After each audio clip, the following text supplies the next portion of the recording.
Hey, good morning, everybody. It's Hammer. Today is Wednesday, April 9th, 2025. I, of course, am Hammer with Hammer Solutions, home of Originator Success, Grab and Go Social.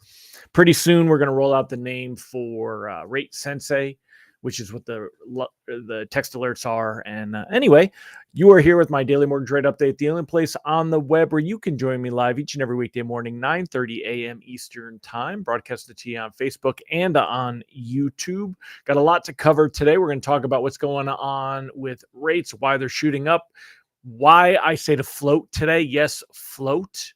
You must think I'm insane. I'm going to tell you why. And we'll get into all of that. So if you're watching the replay, go ahead and give me a hashtag replay in the comments. Let me know that you were here. If you're here live, of course, say good morning. If you're on YouTube or Facebook, if you're on Facebook, go ahead and give us a thumbs up. Go ahead and maybe tag an LO, share this post in a group. If you're on YouTube, make sure you give it that thumbs up thing. Make sure you subscribe. Also leave comments, especially on the replay. Appreciate that. It helps with the algorithm. Remember, if you would like to be reminded that I'm going live, I send out a text message each and every day. It's absolutely free, of course, and you can unsubscribe at any time. But if you'd like to be reminded that I'm going live and get the links to hop on, you can do that at hmmr.io/reminder or use this cool QR code. If you're on your phone, take a screenshot. Go back to your photos. You can still use a QR code. Isn't that cool?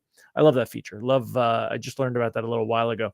Let's go ahead and say hi to all the live folks here this morning, all of my friends, many of you who join me each and every weekday morning. Let's see who we've got here this morning. Good morning, Mr. James Mahan. Glad to see you, sir. We got Nicole Semerad. Good morning. Debbie Richardson. Great to have you here. Jared Vincent. Good morning. Charlie Bedita. What's up, sir?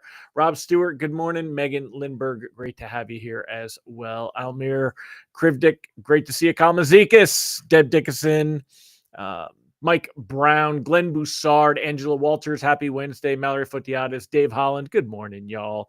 Amy Blauser, good morning. Robin Davis, great to see you here. So many of you pouring in. I know we'll get a lot on today. So with Race Get Crazy, I always get a big crowd. So some of you are just rock steady diehards and you're here every day. Others, hey, it's okay that you jump in when things get really crazy. I don't mind. Good morning, Mr. Ron Siegel. Now, this one I can get behind. Today is National Cinnamon Crescent Day. National Cinnamon Crescent Day. That sounds yummy. Allison Foy, good morning. Julie Lawrence, great to have you here. Good to see all of you. All right, let's go ahead and get started. Let's jump in. Let's talk about what's going on this morning and why my advice is to float. Float. Yes, float. I'm going to put this on the bottom of the screen. I think this is a good one. I know people must think I'm absolutely insane, but I'm going to tell you that today you should float, and let's get into the whole thing. All right, let me just get rid of this. Dave Holland said, what's a cinnamon crescent? Dude, you don't know what a crescent roll is? And then you put cinnamon and icing on it? That's what a cinnamon crescent roll is. Alan Christian said, National Don't Be Fat Day. Yeah, well, I'm not eating the cinnamon crescent rolls, the Christian. So I guess that's the only way that we're gonna avoid that. All right, here you go, everybody. What we got going on this morning, mortgage-backed securities down just a couple basis points, like 71 or 69 now.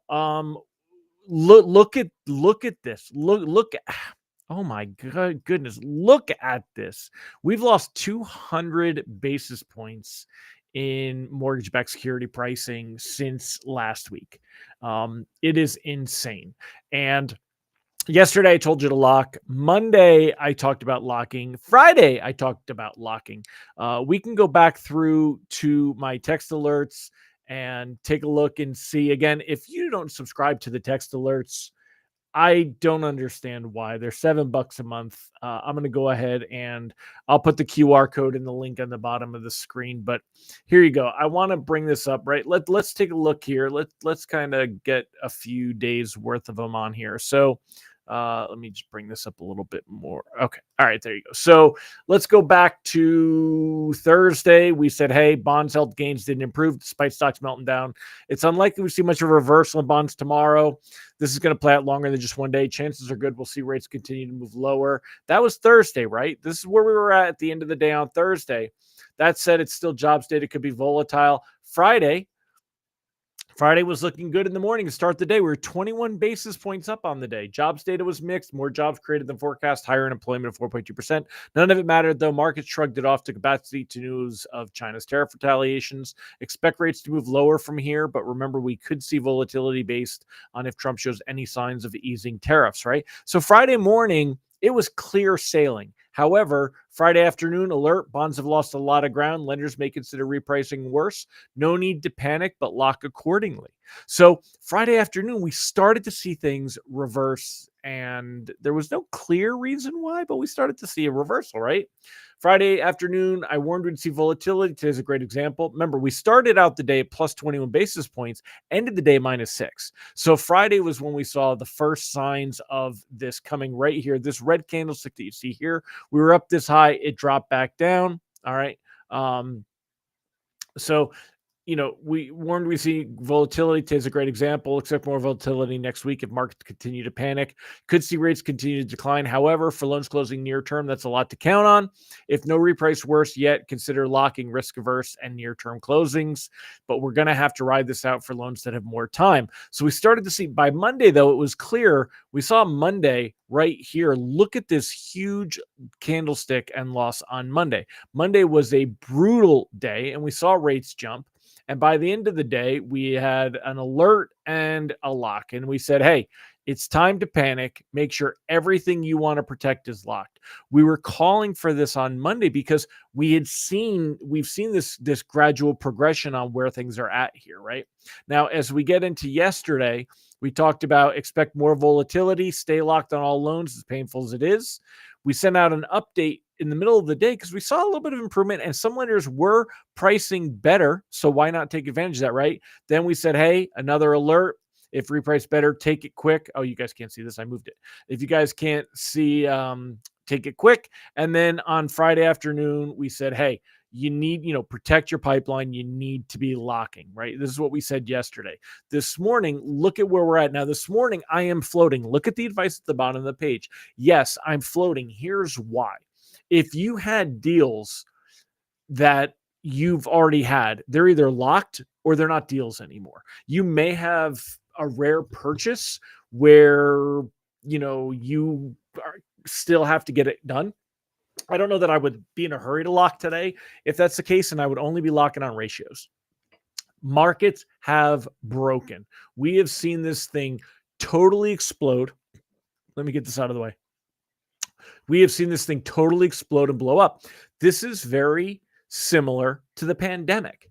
It's an unprecedented situation. Okay. And feel free. You know what? I don't care if people get triggered. We can talk about it. Like I'm really sitting back as a student of the game.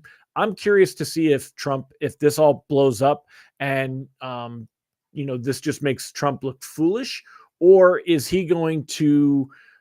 this going to like somehow, pull out? Right now, I say Trump is he's playing chicken with the economy. And what you got to remember about Trump, and again, I'm not a Trump supporter, but I'm not a Trump hater. What you got to remember about Trump is he's going to spin this the way you can learn from this, the confidence, the arrogance with which he'll approach a situation like this. If the economy does well, it doesn't matter that he killed it, that the tariffs brought it to its knees. As it starts to recover, he'll take credit for the recovery. If it doesn't recover, he'll tell you that he just knows better than the rest of us. That's kind of how this is going to play out. To me, it's almost comical with the way that that's going to go. I don't know how this is going to go long term. No one does. Right now, you can read just article after article on Bloomberg, and it proves nobody knows what the hell is going on. One thing that you can be clear on, though, is you're going to see bonds continue to sell off because at this point, after everything else that has happened, you've got a lot going on behind the scenes. Margin calls and need for liquidity exacerbate bond sell-off. So what's going to happen is at this point, you've got so much money moving around, so many losses in equity markets, so much losses in even in bonds. you're going to have traders selling what they have, not what they want. So you're going to see sellers trading bonds, selling treasuries, even though they may not want to be selling them right now. And that's going to add to this situation. It's going to exacerbate the situation. Mike Tebow said, what did MBS open up today, up or down? Mike, you came on a little late. They're currently down 56 basis points. They are way, way, way, way down. At the lowest, they were at 98.34. So they were about 75 basis points down at their lowest point. So they've recovered a little bit since then. But they are down huge. The 10-year treasury yield currently at 4.38. It was highest level today was 4.51. So it was at 4.51. It's improving a little bit. Now, your rate sheets today are going to be brutalized. They're going to be ugly. They're going to get, for lack of a better term, hammered. Okay. However, I would be floating through this. We need to see where this goes longer term. The reality is we've seen mortgage-backed securities drop 200 basis points since last week, and we could see it continue to get worse. I'm not telling you that we're due for a reversal, but we have to see where all of this starts to play out now. It's coming to a head. You've got markets that are getting crushed, equities that are getting crushed, consumers are getting crushed. You've got retaliation from multiple fronts. How long is this going to go on, right? Before I really do. I feel like Trump is playing chicken with the economy. Lisa says, so if I have a loan closing at the end of the month, again, Lisa, I do not have a crystal ball. So you've got to remember that. But yeah, I mean, at the end of the month is 3 weeks.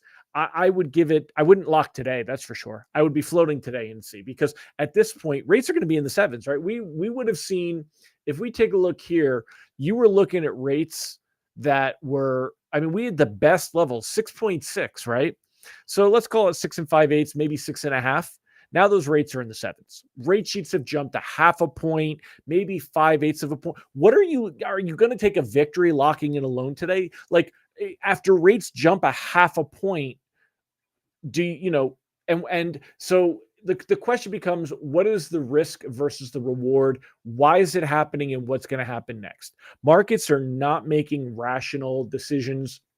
Again, all of these different articles, there's so many different takes on what's going on, why we've seen things move. What's clear now is the U.S. bond market is no longer a safe haven for investors.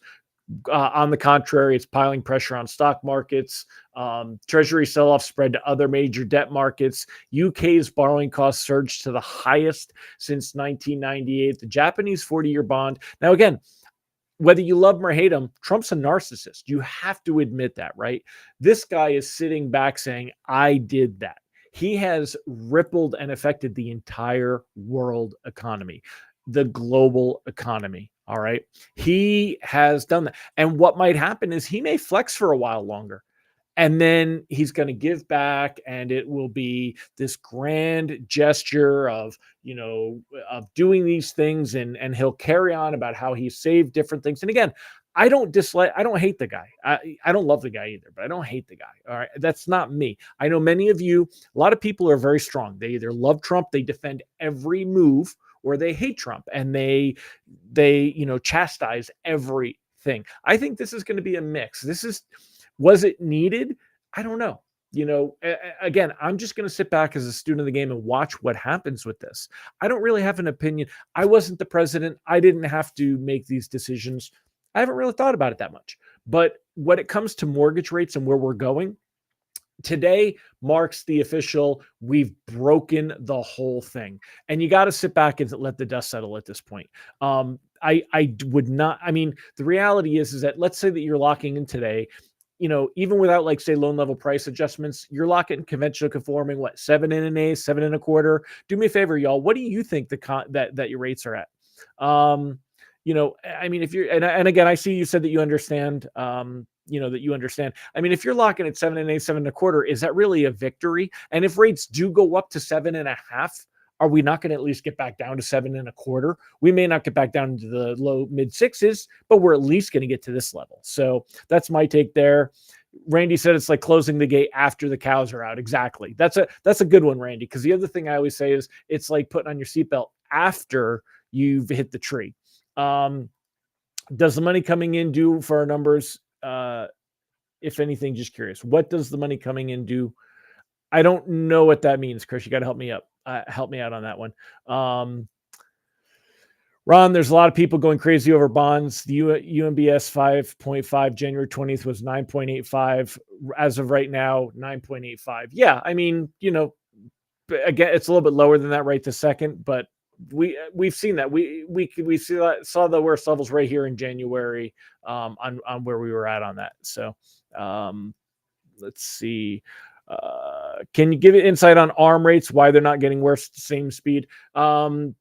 Because they're based on other variables, and I really can't, Bill. I mean, when it comes to ARMs are not what they used to be, but they're going to have the variable that they're based on, and that's a lot of what it has to do with when you're seeing that. They're not traded directly off securities like this, and lenders aren't selling into them. There's also tremendously less volume with ARMs than there are in fixed rates. Mike Morano, or let's see, Austin, what should we be telling borrowers that are still shopping for homes? Number one, you prepare for the worst, right? So they're going to be panicking. You got to keep them with that forward momentum, Austin. Keep them moving. I would emphasize the fact that this is a highly unusual situation and that it may get better before it gets worse. But if this were to lead us into a recession, rates would drop. Okay. Mortgage rates will drop. Whenever the economy gets worse, whenever the labor market gets worse, it affects mortgage rates in a way that brings mortgage rates lower. So although right now what we're seeing is market reactions to what has to be done, again, very similar to what you see here in this Reuters article, unwinding of basis trades, swap spreads, margin calls, a lot of technicals, a lot of jargony stuff here. That's what's leading to this huge sell-off. But ultimately, we all know the fundamentals. When the economy gets bad, mortgage rates get better. So if someone was out shopping for a home, you got to emphasize on why. I would still be floating today. Now, again, when I went into this with my lock advice talking about floating, we were minus 75 basis points on the 5.5 coupon, and it's improved 30 basis points. Do you know how ballsy it was for me to say, I think we need to float when I'm looking at us being down 75 basis points in this pure raw sell-off? But that's it. I mean, it is a raw sell-off. I don't feel like you can lock in today until we see some dust settle. And I think it's going to take a little while longer. Tomorrow, we get the CPI inflation data. It's going to still play a role and be very talked about. How much, it's not going to save the day, that's for sure. But how much worse is it going to make things, right? 4.35 on the 10-year, though, compared to 4.5. It's down 15 basis points. That's a big difference. So keep that in mind. Mike said, I think it was needed. If we just went status quo, we'd be bankrupt within 2 years and China would own us within 5. Yeah, I mean, again, Mike, we should have a conversation about it, man. If life wasn't so busy right the second, I would. Money from tariffs, does it have an effect on rates at all, or just the knee jerk we're seeing? The money from tariffs, I'm still not getting it, man. Mike nailed it too. Bill, there's no appetite for investors to buy ARMs right now. I don't think that ARMs will be the bridge through this debt. I mean, the reality is you're talking about rates in the low 7s, not rates in the 9s.